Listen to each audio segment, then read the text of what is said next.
If I were the enemy, I would let so many things happen to you along the way, like it did to Adam. His marriage went crazy. She started tripping. His kids were crazy. They started tripping. One of them killed the other one. The first family experienced the first murder by people who were related to you. There is no pain like the pain you get from people you are related to.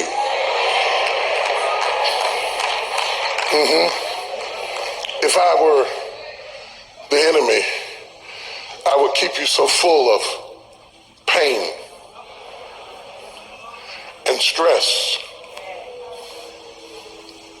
and bitterness and anger and unforgiveness to distract you from being creative, from birthing concepts, from releasing the prosperity that's down inside of you. Your prosperity is a reflection of your inside. He says, listen at the word, I wish above all things that you prosper and be in good health as your soul does prosper. You cannot have a whirlwind in your soul and not have hypertension in your body. You cannot live with stress and anger and hostility and be creative when you need to be creative, because what's ever inside of you, that's what's going to come out.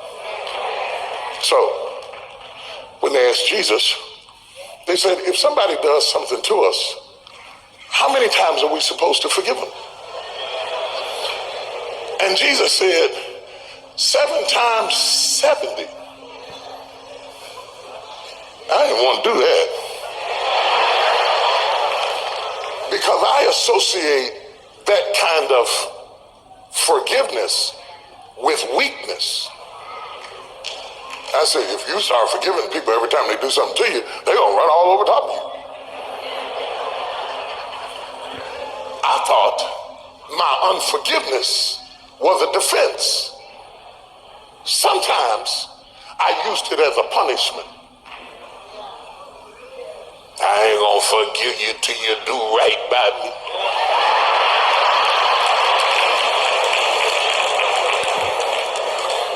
I never knew that forgiveness is a gift you give yourself.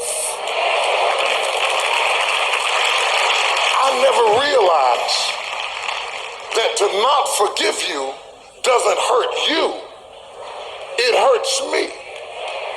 And for me to use unforgiveness on you is like me drinking poison, waiting on you to die.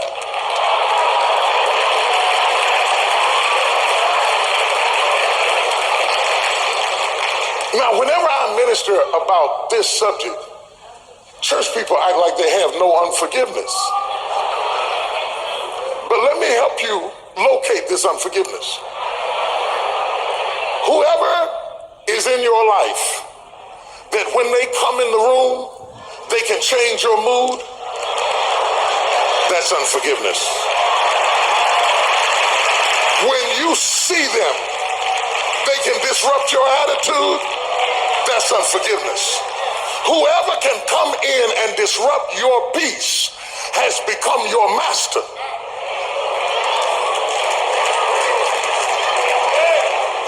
I'm gonna mess with you a little bit tonight, because while I'm talking to you, I know them faces is coming up in front of your face right now. Yeah. Those faces are appearing before you right now as a sign that these are areas in your life where Christ is not Lord. They're Lord. Because when they walk in the room, they take control over your inside. I think that's too much power to give to somebody else. I think that's too much power to give to somebody else. And with it, The anger. We're not forbidden from being angry. Anger is good. I spent a chapter in the book talking about anger. Anger is good. Say anger is good. We're commanded to be angry. I'm not trying to turn everybody into these little Pollyannas like, no. Anger is good. In fact, you're commanded to be angry. The Bible said, be ye angry, but sin not. So there's a difference between anger and sin. He said, be angry. God told you to be angry. Look at somebody and say, God told me to be angry. But then he says, don't let the sun go down on your wrath. He said, I need you to be angry because anger stirs your glands, your adrenaline glands, your fight and flight mechanism. I give you the anger as a protection so that you can have the sensitivity to deal with issues. You need anger so you can define parameters and let people know you're going too far. Don't go no further. Okay? Parameters. You need anger. That's what animals do to control their turf. You control your parameters. He says, but when anger stays in you, it becomes destructive. Because the Bible said anger resteth in the bosom of fools.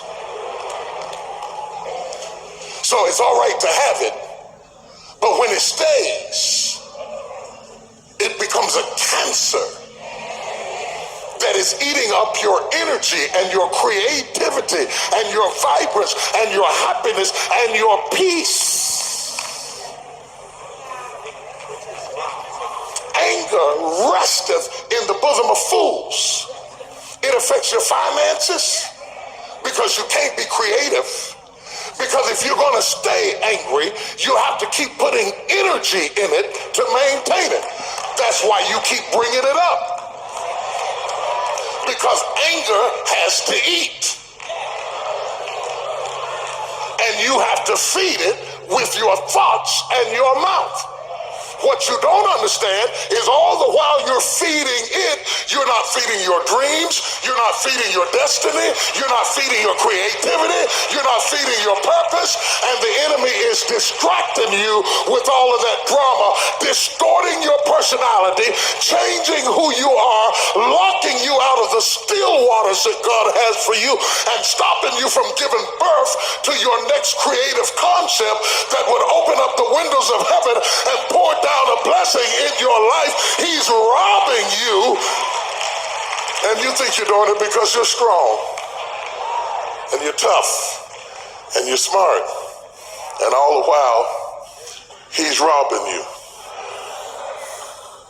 of the days you got left, of the thoughts you got left, of the energy you've got left, of the next thought that you could think. You're one thought away from millions of dollars. You are one thought away from the cure of AIDS. You are one thought away of turning your entire life around, but you don't have any energy to put into that because you're putting your energy into unforgiveness, anger, frustration, defending yourself against somebody who doesn't even care.